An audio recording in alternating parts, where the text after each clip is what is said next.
Méditation du 26 novembre. Que voulais-tu de plus? Coré avec Dathan et Abiram, fils d'Eliab, et On, fils de Pélet, tous trois fils de Ruben, prirent l'initiative de se soulever contre Moïse avec 250 hommes des Israélites, des princes de la communauté. Nombre 16, versets 1 et 2. L'action de la levure illustre bien la rébellion de Coré, qui ignore qu'un peu de levain fait lever toute la pâte. Dans le cas de Coré, le peu de levain était le mécontentement, qui se transforma bientôt en jalousie, puis avec le temps en envie, et finalement aboutit à une rébellion ouverte. Quelle était la cause de son mécontentement? Il voulait exercer le sacerdoce accordé par ordre divin à Aaron et à ses descendants. Après avoir gagné Dathan et Abiram à sa cause, les trois hommes travaillèrent très activement à une œuvre maligne, influençant 250 hommes de renom, aussi déterminés à participer au sacerdoce et au gouvernement pour qu'ils se rallient à eux.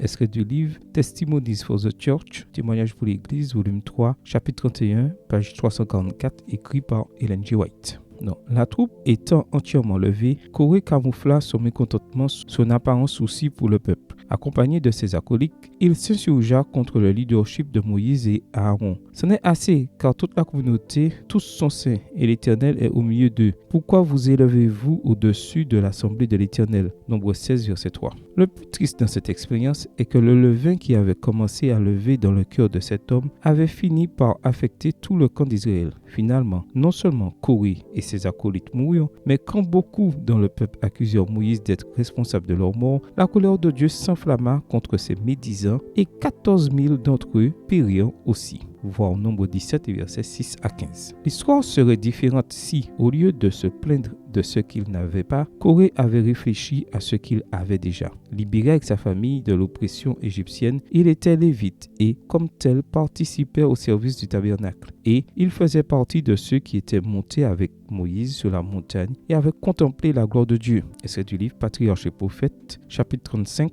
les pages 370 et 371, écrit par Ellen G. White. Ô Coré, que voulais-tu d'autre? Ta fin aurait été si différente si tu avais été un peu plus reconnaissant. Rien ne dispose mieux à la santé du corps et de l'âme qu'un esprit de reconnaissance et de louange. Extrait du livre Le ministère de la guérison, chapitre Les soins aux malades, à la page 216, livre écrit par Ellen G. White. Prière. Seigneur Jésus, aujourd'hui, je te remercie, car même si je n'ai pas tout ce que j'ai rêvé d'avoir, j'ai ce qu'il faut pour vivre. J'ai l'affection de mes proches et je t'ai toi, mon ami et sauveur. Que demander de plus? Amen. Bonne journée à vous et que le Seigneur vous bénisse.